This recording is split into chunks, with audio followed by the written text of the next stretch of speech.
Fuck the treaties. I mean, at a certain point, I don't think anybody's going to file a grievance through any international tribunal saying that Canada has reneged on its responsibility under whatever treaty by selling marijuana. It sounds like a lot of bullshit to me.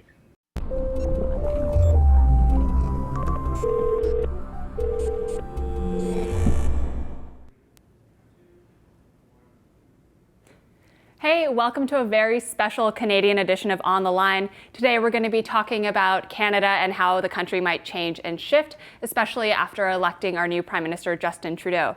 And I'm Nilo Tabrizy. I'm a journalist here at Vice News, and as you may have seen all over me, I'm secretly but not secretly Canadian. And today joining me, we have Justin Ling from Vice Canada. He's our parliamentary correspondent, and he's going to help us out in fielding some questions. Hey, Justin. Hey, guys. How's it going? Oh, pretty good, pretty good. All right. Hey, Justin. Hey, Nilo. Thanks you both for being here today. We've got a bunch of people, Canadians and non-Canadians, who are excited to talk to you. And if anybody else wants to know something, just tweet us, and we'll probably read it. So let's go ahead and get started with our first Skype guest, and this is Alex, who's calling us from somewhere in Canada. Hey, Alex. Hey, where are you? Somewhere in Canada. Pretty much the middle of nowhere. Here, I can show you, I guess. It's like right now. Bit cold. Anyways, I'm calling to ask about marijuana legalization and how the government is planning on moving forward with it. Because as I'm sure you're aware, there's a couple of international treaties that prohibit the production and possession of marijuana. So I was wondering if you had any ideas how the government was going to get around those obstacles. Okay, so there are apparently these treaties that prohibit marijuana. I don't know what they are, and no one's actually told me what they are. This is a news story that came out the last couple of days saying the Trudeau government's going to have a headache actually legalizing marijuana because apparently some international treaty forbids them from doing so. That probably sounds like a lot of bullshit to me. It sounds to me like people just kind of trying to figure out reasons why this thing's not going to work or not going to work as quickly as the Trudeau government wants to. But the fact is, legalization's happening. There's no real legal way to stop it. If the Canadian government wants to legalize marijuana, it's fully within its authority to do so. But the sidebar of this is that it's going to take a while. I don't think the Trudeau government wants to just forge ahead and just slap this all across the country in the real short term, though a lot of the provinces right now sound like they're pretty supportive of the idea of actually legalizing. Ontario has recently said that they're open to selling marijuana in government-run alcohol stores. So you might actually see the provinces come out and start advocating this and getting rah-rah about it. But at the same time, I think we're waiting at least a year, maybe 2 years before we see this actually start to happen, and we actually are able to pick up a dime bag at the corner store. Kind of a bummer, but at the same time, I think people are excited enough that it's going to happen that they're willing to wait another 12 months or so. Okay. So I guess it sounds like maybe might go a bit of the route of the Netherlands, where it's got like tolerance, but officially not breaking the treaties, or do you think they're just going to forget the treaties altogether? Fuck the treaties. I mean, at a certain point, I don't think anybody's going to file a grievance through any international tribunal saying that Canada has reneged on its responsibility under whatever treaty by selling marijuana. I mean, that's absurd. The Canadian government has the authority to regulate and tax whatever it feels like, so long as it's not disadvantaging foreign corporations. I don't see any sort of actual trade grievance going through. It sounds like a lot of bullshit to me. All right. Well, thanks for your answer. Awesome. Thank you for your question. Yeah, Alex, thank you for calling us. And guys, we've got a couple of tweets that I want to take a look at. This one's from at Mud to Dirt. And he wants, his name's Steve Fissel. Oh, Mud to Dirt. Yeah, he wants to know, are there any signs that Canadian mining companies might face greater scrutiny or sanctions under Justin Trudeau's government? What do you guys think? Well, first, I think before Justin answers that, Justin, can you maybe give our audience a little bit of a background about what this looked like under Harper and kind of what this tweet is directed at? Right. So for years in this country, for about 10 to 15 years, Canadian mining has become a huge industry. Canada houses something like 80 to 70% of all of the world's mining companies. We have operations everywhere from Eastern Europe to South America, Africa, the Canadian North. Our mining companies, things like Barrick Gold, IM Gold, Goldcore, are massive conglomerates worth billions of dollars, and most of them are headquartered in Toronto, Calgary, or Vancouver. So These guys have been accused of doing some really horrible shit. Everything from gang rapes that keep happening at certain mines in South America, to huge environmental disasters that have happened in Eastern Europe, to straight up fueling and arming armed conflict in places like the Democratic Republic of the Congo. Canadian mining companies have again and again and again been singled out as being culprits. Canadian mining companies are responsible for more human rights and environmental abuses than any other country. If anything, on a per capita basis, our mining companies are infinitely worse than those other countries. So we have a problem right now. The Harper government kind of talked a good game about wanting to fix this, but every time they had the opportunity, they pushed back and made sure that there was no actual reform taking place. It got to the point where the mining industry itself was asking for more regulations, and the Harper government wouldn't do it. So, this was a problem. The good news is that the Trudeau government immediately said, we're going to do something about this. There's a guy in the Liberal Party whose name is John McKay, who introduced legislation years ago trying to basically pull any government funding from mining companies that have been implicated in abuse. Unfortunately, that didn't happen because the Harper government totally kiboshed the idea. I got to talk to him after the Trudeau government won, and he told me he's super optimistic that they're going to actually go above and beyond that.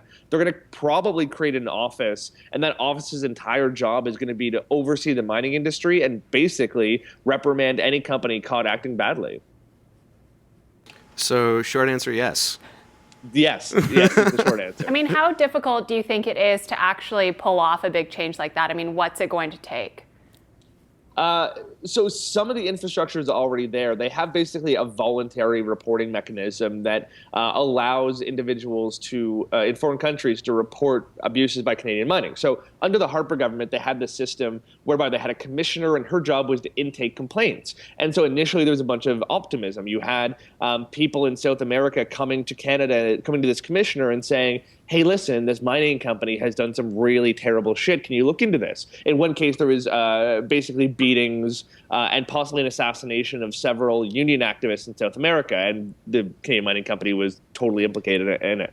The commissioner was basically toothless. They would start investigating, but it was very, very clear from the outset that that commissioner had no investigative powers, no powers to subpoena anybody. Basically, if the corporation didn't want to participate in the process wouldn't happen. But the infrastructure is there. If you gave that office actual teeth and you bulked it up and gave them the ability to compel witnesses or actually, subpoena documents, right there you have a huge improvement on what we've had before. So you might see something like that happen, but it is actually feasible because you have the staff, you have the resources, you have the physical space. All you have to do is give them the powers they need. Awesome.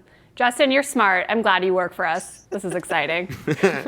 All right. Well, I hope that answered your question, Mud to Dirt. And, without any further ado, let's go to our friend Scott Jones, who's calling us from London, not Ontario. This is the United Kingdom, London. Look out. The bad London. Whatever. Hi, guys. Hi, welcome to the show. How are you? Very well. I must stress, I live with an American, hence that's behind me. Awesome. So what Canadian riddles can we solve for you today? Okay, first question, the monarchy. I was wondering, actually, what the general feeling is with regards to the monarchy and the future of the monarchy in Canada, and if that will change in any way, shape, or form with regards to the new government that you have. That would be your first question. Justin, I will let you field this. As much as I would love to say that this government is going to abolish the monarchy and turn Canada into a republic of some sort, it's not going to happen. Trudeau loves the monarchy. He has, I'm sure, some sort of vague liberal crush on the Queen. If anything, the institution is going to get stronger. The previous government was all about the monarchy. This government is probably going to try to top them on it. Though I'll say this, there was one moment where we actually had like a minor monarchy squabble when the Trudeau government first won. The Harper government had put up these giant portraits of the Queen inside our Foreign Affairs building. And it was ominous. They basically took down this great Canadian painter's work, put up a portrait of the Queen, and everyone kind of got uncomfortable because putting up giant portraits of the Queen is not a very Canadian thing to do.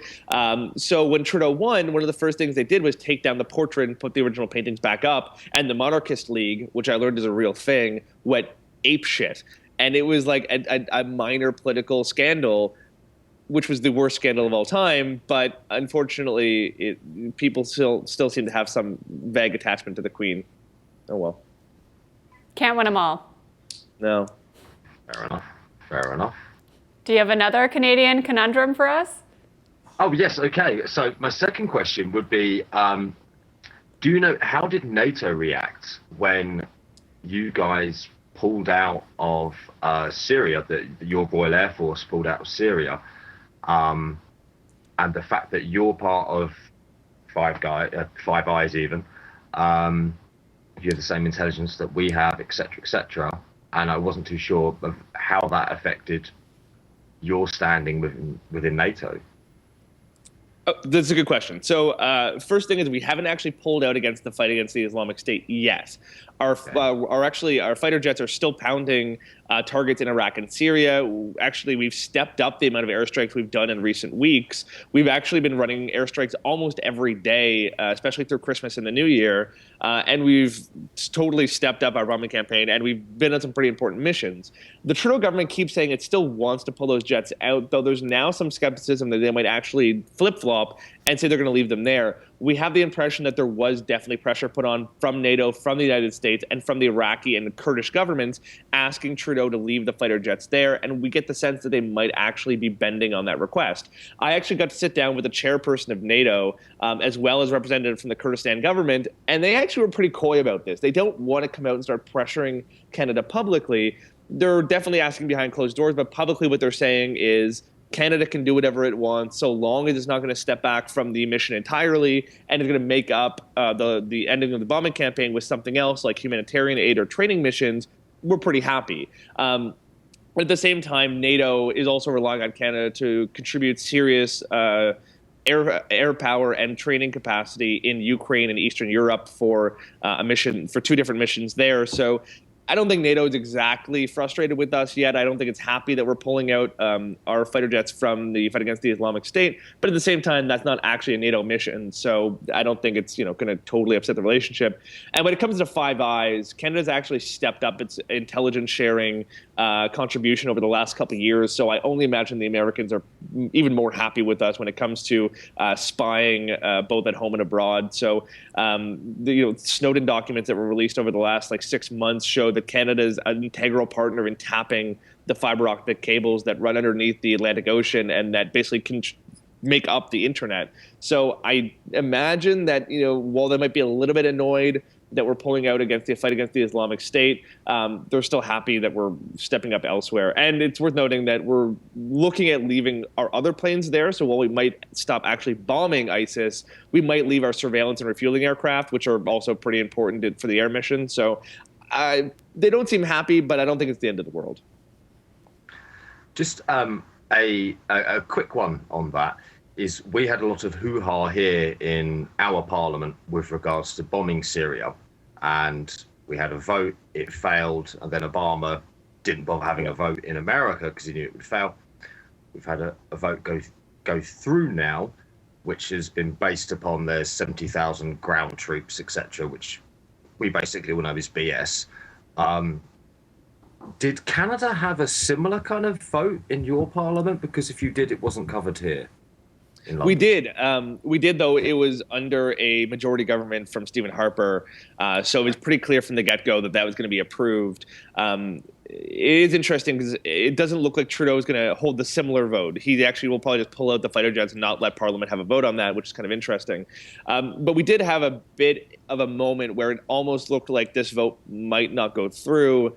Maybe that was not all that likely that it was going to fail, but the bombing mission in Syria isn't technically legal under Canadian law, or really international law, because we haven't declared war on that government. Therefore, we're kind of bombing a country that we haven't declared war on and that hasn't actually asked us to bomb. So there was a bit of awkwardness there, but we kind of just ignored it and just moved on. So it's vaguely illegal, but it's sort of like, it's like, it's sort of illegal, like, yeah, I'm not wearing my seatbelt, but I'm also in the middle of Alberta and there's no cops for 100 miles. So it's a lawless area. Who gives a shit? Yeah, cool. Okay, last question to both of you. What's your favorite cheese? Justin, I know you're passionate on this.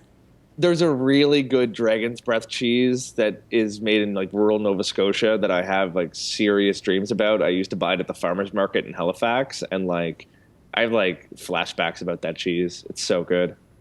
I'm not really a cheese nationalist. I will take any Gouda anytime, anywhere. So, yeah, it's all Gouda for me. It's not great. That's not good. I'm an immigrant. What do you want? No borders. Next question. Well, I hope we answered your Canadian questions and made you uncomfortable with our cheese answers. And thank you for coming on. Thank you. Yeah, Scott, thanks for asking those questions and putting up with our cheese-related puns. So before we go on to our next Skype caller, we got this tweet a couple minutes ago from Ryan, who wants to know, are there the CPC, that's the Conservative Party of Canada, and their senators being backed into corner/pit of death on electoral reform? So, Justin, what's going on with electoral reform? Give us a little bit of the backstory, and are the CPC being backed into the proverbial pit of death? This is actually super interesting. So during the campaign, Justin Trudeau promised that the last election held a couple months ago would be the last election ever with the first past the post system. The first past the post system being that whoever gets the most votes wins. The result of that is that because we have a basically 4 to 5 party system, is that we have a lot of people who win with 27, 30, 32% of the vote, and you have a government elected with 32% of the vote or so.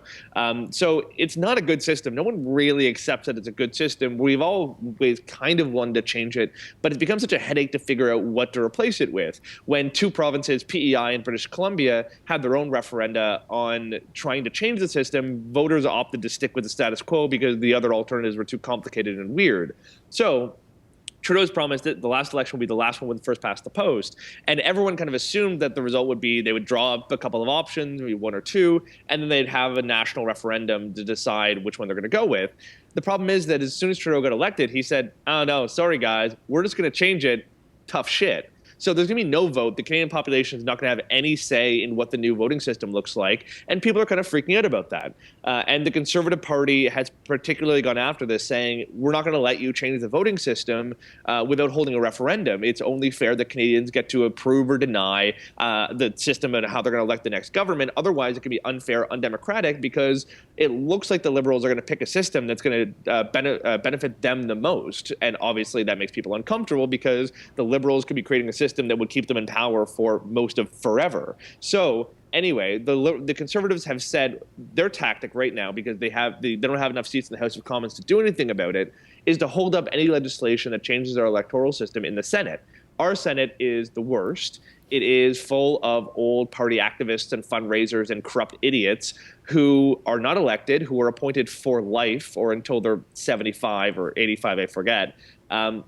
And they're generally regarded as totally useless. To have them hold up legislation is super undemocratic and doesn't happen very often. So it's sort of a deal with the devil here. If the Conservatives use their senators to try to hold up this legislation, yeah, it's good because they're doing it to give us a democratic voice, but they're also using a really undemocratic and shitty system to do it. So yeah, I think the Conservative senators will get on board and hold up legislation if it comes to that. I don't think they need much cajoling. I think this is actually kind of the only thing the Senate was supposed to be used for, was to ensure that the majority in the House of Commons can't railroad the rest of the country. So I don't think the Conservative Party needs to do much convincing for their senators to try to get them to actually hold this up. All right. Well, Ryan, I hope we answered your question. Justin, that was certainly enlightening for me. So, hey, we got 2 people calling us on Skype at the same time. Imagine that. Let's go ahead and say hey to Diana and Michelle. Hey. Hey. Hey, how are you? Good. Great. How are you? Good. So what questions do you have for us today? So I have 2 questions for either of you. I just want to preface this by saying my parents were Vietnamese refugees, and I think what Justin Trudeau has done is really great. But our plan to increase the number of Syrian refugees we're taking in, does that affect how many refugees we're taking in from other countries? For example, there's a lot of Rohingya Muslims fleeing Burma right now. So does that affect immigration or the number of refugees we can take from other parts of the world? The short answer is yes, but no. the practical answer is that yes, it probably does. I mean, you're talking about a department which is now completely overworked, that does not have enough staff to even deal with the 25,000 we're trying to bring in right now. They're totally overworked, totally overburdened. It's a bit of a disaster. They're making it work. They're doing a spectacular job, all things considered. But the government has basically said, we're not going to allow this to affect quotas for other refugees. So in practice, we should still, on paper, be taking in the exact same number of refugees anyway, in addition to the 25,000 Syrians. Practically, though, it might mean that we're not giving enough, due diligence to some of the other refugee applications. There might be a further backlog. I've spoken to people who have basically told me there's already a huge waiting list that is getting longer for permanent resident applications, which is unrelated to the refugee file altogether, but simply because there's so many people being diverted at Citizenship and Immigration Canada to dealing with the Syrian refugee question. Everything else is sort of suffering. So the actual effect might not be all that much. It might just be that some other refugees have to wait a couple more months, or that they are, here in Canada but are waiting longer and longer to actually have a judgment on their case. So the actual effect might not be tremendous, but it does look like there's going to be something. At the same time, the actual numbers of people coming in shouldn't change. So I don't think it's going to be, a huge boondoggle or anything along those lines. But yeah, there'll probably be some sort of impact. Okay.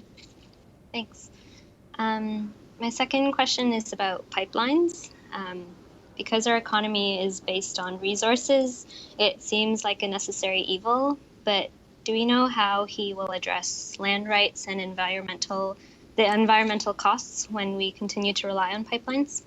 Well, Trudeau's made this big kind of show about wanting to reform how we approve or deny pipelines in this country, which is a good thing because the previous system was absolutely horrible, and it probably will still be horrible, but less horrible. At the end of the day, the Prime Minister still has a lot of authority to approve or deny pipelines kind of arbitrarily. Trudeau said he would support Keystone kind of no matter what. He said he would oppose the Northern Gateway pipeline almost absolutely. Though I think he might actually reverse himself on that. Either way, the new process is supposed to take more into account environmental questions as well as First Nations rights. Whether or not that's going to be sufficient is still kind of up in the air. A lot of Indigenous and Aboriginal Canadians have made the case that there's going to be no reasonable pipeline system unless it can actually bring in Aboriginal peoples from the get-go. And right now we haven't seen that for any pipeline project. So it's hard to say that that the First Nations are ever going to be happy with the system because it's already gone so far along without ever bringing them to the table in the first place. Right now, there's only really 3 pipeline projects, given the fact that Keystone got rejected in the States. There's really only 3 pipeline projects on the table, and it looks like at least 1 or 2 of them is going to go through. You have Energy East, which would bring Alberta oil to the East Coast, Quebec or New Brunswick. That is facing a lot of opposition throughout Ontario and Quebec, but it looks like that's going through. It's not the biggest project. They're really just retrofitting some other lines and adding a couple extensions. Then you got Northern Gateway, which is supposed to bring Alberta oil to the northern coast of British Columbia. That project is almost certainly dead in the water. There's so much opposition to it. It's such a dangerous route to go. I would be surprised to see that ever actually happen. And then you have the other one, which is name I'm forgetting because I don't know, I haven't finished my 3rd cup of coffee today. But basically, it's twinning another pipeline that's going to go through the northern British Columbia. There's a pipeline that already exists. They're just going to increase the capacity for it. They still have the question of how they're going to get the oil out of British Columbia to, say, China. That's an open question. Right now, to be honest, it feels like it's so far off in the distance that any of these projects are actually going to get done that we have no idea what the price of oil is going to be when we get there. So there's a lot of uncertainty in the Canadian energy economy right now. And there's not a whole lot of appetite to start any new pipeline projects. So the question might be kind of answered before Trudeau ever actually address it. Cool. Thanks. I have a question about Bill C-51. It was such a hot election issue. It's all anybody was talking about. And Justin Trudeau kept saying that a Liberal government would repeal the bill when they got in power. It seems since then there's really been no talk of it since. Does he have any actual concrete plans to do anything? Yeah, so in the Liberal platform, they actually walked through a lot of the amendments they want to make. They want to increase oversight, give members of Parliament more ability to look at how CSIS and CSE are 2 main spy agencies, CSIS being the one that does human intelligence and spies on people, in a black van outside your apartment. And CSE is the one that's listening to all your phone calls and reading your emails. So between the two of them, Justin Trudeau wants to create a committee of parliamentarians to oversee how they actually spy on us. But he also wants to remove some of the aspects of C-51, this really broad anti-terrorism legislation, to make sure that some of the stuff in there is less crazily unconstitutional, because almost every constitutional scholar in Canada looked at this bill and said, like, whoa, you can't do that. There's a section of the bill that says that CSIS can apply to can basically do whatever it wants to disrupt a threat, and we don't know what disrupt means, but it could be anything from pouring sugar in your gas tank to, I don't know, like tying you up in a basement and leaving you there. We don't really know what they're actually allowed to do, and normally in this sort of thing you go, okay, well, we have constitutional rights and those can't be broken, except the bill said that if a CSIS agent goes before a judge, it can apply to ignore our constitutional rights, which is not a thing they're allowed to do. You can't just say, we're going to ignore all your rights as a citizen. That's some crazy nonsense. So anyway, Trudeau is going to repeal that section we think. That's what he kept saying. But it's an interesting question because Trudeau is totally not the civil libertarian that's made him out to be. He's still supportive of C-51 generally. He has been supportive of other legislation that allows, say, CSIS to go abroad and conduct missions overseas. He's been supportive of legislation that allows police to obtain our data without a warrant. He's been supportive of legislation that might allow intelligence obtained via torture to be used in terror cases. So there's still some skepticism about what he actually plans to do. And there's actually, I've spoken to some intelligence experts who have basically said that his new system of kind of oversight might actually result in more spying, because when you allow the prime minister or his ministers to have approval of these projects, it might just lead to them saying yes more often. Whereas the previous system was more of a rules-based one where you didn't have, the minister sitting at a desk listening to a bunch of intelligence agents pitch him on some broad surveillance project. Instead, you had a system whereby the prime minister said, I'm not going to give you carte blanche to do this. You do this, and the courts will decide whether or not it's legal. It's not my job. So it's a really interesting conundrum, and I'll be actually really interested to see what he actually does. I expect there'll be some sort of legislation coming forward probably by February or March that's going to address a lot of these questions, so we'll be watching that pretty closely. All right, great. Thanks. Awesome. Thank you for asking your questions. Yeah, Diana and Michelle, thank you for coming on. So, guys, we have a couple more tweets I want you to take a look at. I love tweets. Who doesn't love tweets? So Alberta Rabbit was wondering if the Liberal Party of Canada will carry on with the Conservative Party of Canada's policies as they have for the past 30 years. And Emmett kind of gave us a specific there, mentioning the fact that Trudeau is actually suing the U.S. over the Keystone XL pipeline denial. So what do you think? Will the Conservative Party actually, will the Liberal Party actually mean a big departure from the previous policies? Okay, well, so Trudeau himself is not suing America under NAFTA over the Keystone decisions. Actually, TransCanada, the pipeline company, they're the ones doing it. Trudeau himself is supportive of Keystone, but he doesn't have the authority to sue them. And that lawsuit is mostly for show. That decision won't actually come down for another 5 years or something absurd. So it's mostly a PR stunt more than an actual legal challenge. That said, Trudeau has a lot in common with the Conservative Party. Trudeau himself talks a good game on a lot of kind of lefty issues that the left really likes. He's for legalizing marijuana. He's kind of talks about state surveillance in a good way. He talks good about the environment. First Nations and the environment are two things that he's actually pretty progressive and left-wing on. So he actually had some pretty good bona fides there, except he does support certain pipelines that have been controversial. On the other side, though, Trudeau is not always that left-wing. I mean, his party is not always a left-wing party. His party is kind of a centrist, can be a little right, center-right, can be a little center-left. That's how the Liberal Party has always kind of operated. So, one good example is sex work. The Liberal Party, the Liberal Party gets associated with being against the most recent sex work legislation that basically criminalized purchasing sex work. But Trudeau himself is actually pretty supportive of that. He criticized the government about how they introduced the legislation, but he actually supports criminalizing sex work. It's kind of an interesting dichotomy between how he feels about marijuana versus how he feels about sex work. I think a lot of folks are going to be disappointed when he comes out and really keeps defending the government's legislation, the previous government's legislation around prostitution. There's a whole bunch of other things like that, and I think we're going to see a lot more of them in the coming couple of months. But I think it also kind of depends on how he wants to, well, what he wants to pursue as prime minister. He's already committed to new legislation to expand and promote LGBTQ rights, new legislation to help transgender people. So, if he decides to, he could spend 4 years doing only super lefty progressive stuff. But I think a lot of the things are going to get thrown at him. You're going to see him essentially double down on some of the policies of Stephen Harper.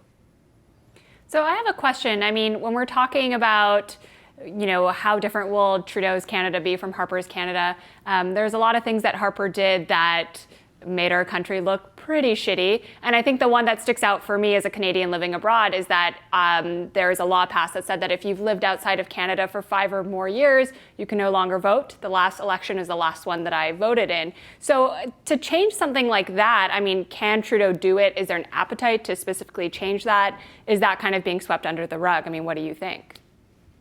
The best of my knowledge, there's a constitutional challenge on exactly that voting question. So we'll kind of see. Maybe they might wait and see how that goes before they do anything. It's a good question. I don't know what Trudeau would do specifically on that.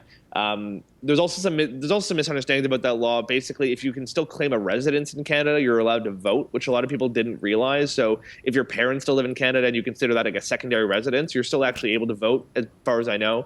So there's a lot of people coming out saying, I can't vote, and then would later find out that they're actually able to vote. So on questions like that, it's interesting. Canada's standing in the world is one of those things that Canadians obsess about. We always freak out about how the rest of the world sees us. And we always have this weirdly distorted view about how important we are. Sometimes we think we're super important and we're, chairing peace agreements and we're doing peacekeeping. And then sometimes we kind of get really down on ourselves and think, oh, the world hates us and all this. The fact is, Canada's reputation in the world hasn't changed in 20, 30 years. People see us roughly now as they did under the previous governments, under liberal conservative governments past. Not a lot has changed. And actually, under Stephen Harper, Canada had a pretty left-wing foreign policy. We went around the world criticizing African states for, maintaining horrible records for human rights and LGBTQ rights. We, slapped around China when it came to it. We openly criticized a lot of governments that, America or Europe wouldn't criticize. We are also super hypocritical on some things. We would criticize Saudi Arabia sometimes, but keep selling them weapons other times. So there's always a bit of cognitive dissonance about Canadian foreign policy, but Stephen Harper did a relatively good job. I mean, he worked aggressively to fund groups, like grassroots guerrilla groups in Africa and the Middle East who were promoting gay rights, women's rights, and various other human rights causes. So there was good things happening there, and it's funny. Trudeau now talks this big game about bringing Canada back. But the end result is that he might not be as vocal on some of these issues as Harper was. We've already seen him commit ardently to continuing trading heavy weaponry to Saudi Arabia. We've seen him go to the Philippines and to other nations with crap human rights records and say absolutely nothing. We've seen him, kind of put a really watered down, hand-wringing statements about human rights, but then, go to Turkey and not raise the plight of journalists who are being detained there. So there's actually, it'll be interesting to watch whether or not Trudeau decided to fall more in this cosmopolitan, everybody's our friend mindset, or whether or not he goes abroad and sticks up for human rights that Canada, pretends to promote. Yeah, I mean, it'll be interesting. He is one of the greenest prime ministers we've had in terms of experience and pedigree, other than being our, very sexy family dynasty in Canadian politics. So it'll be interesting to see what he does. Yeah, I mean, I'm not super optimistic, to be totally honest. I mean, one great one is Iran. We talked about this earlier. The former government broke ties with Iran, kicked out the Iranian diplomats here in Canada, took our diplomats back home and closed our embassy there. And in the process, the Canadian government started seizing Iranian assets in Canada and selling them off to help compensate victims of terrorism that it was linked back to the Iranian government. At the same time, Canada began more openly criticizing the Iranian government about various human rights records and basically called a spade in the election of the new government in Iran and said, despite a happy-go-lucky attitude, the executions are continuing, the crackdowns on protesters are continuing, and X, Y, and Z, and started more engaging with Iranian dissidents here in Canada. The new government has promised they're going to reopen that embassy in Iran and normalize relationships with the Iranian government. And a lot of people are asking why. What are we going to get from glad handing and hugging the Ayatollah in Iran, given the fact that we're not friendly states, we have no trading relationship, and there's not a whole lot of purpose for us becoming buddies again with a horribly autocratic state. Yeah, I mean, I understand that. I guess just for me, like as a Iranian Canadian born in Iran and immigrated to Canada when I was really young, for having the average just like casual immigrant experience where like I'm not tied to the state, nothing regime, it just is disappointing to like live as an immigrant in the country and have that diplomatic relationship from my home country, my new country, be severed. So I'm kind of curious to see how that might change and what it might mean, because it currently sucks for me and for a lot of other Iranian Canadians at home. That's true. That's a great answer, Justin. Can't say anything to that. So, hey guys, Excellent. we're pretty much at the end of the show, but there's one question left to address, and this one came from @DopeSnacks on Twitter. We want to know, and be objective here, which province of Canada, in your opinion, produces the finest maple syrup? Justin, Nilo, any thoughts? It's Quebec. It's Quebec. It's obviously Quebec. Obviously Quebec. For sure. I lived in Chicoutimi, Quebec, 5 hours north of Montreal for a summer, just to get an amazing cultural experience. I loved it up there, no sarcasm. Best maple syrup I've ever had. It was thick, it was awesome, it made Aunt Jemima look like a loser, so I loved it. Yeah, I mean, like you go to a good cabana souk or sugar shack somewhere in Quebec and get like maple syrup dipped in snow, like that is a delicacy. Yeah, that's OG Canadian, it's amazing. Oh yeah. All right. Well, with that, Justin, why don't you say goodbye to everybody watching at home? Goodbye, everybody watching at home. And Nilo, anything you want to say? Thank you for watching, and I'm excited to see what happens in Canada in the future.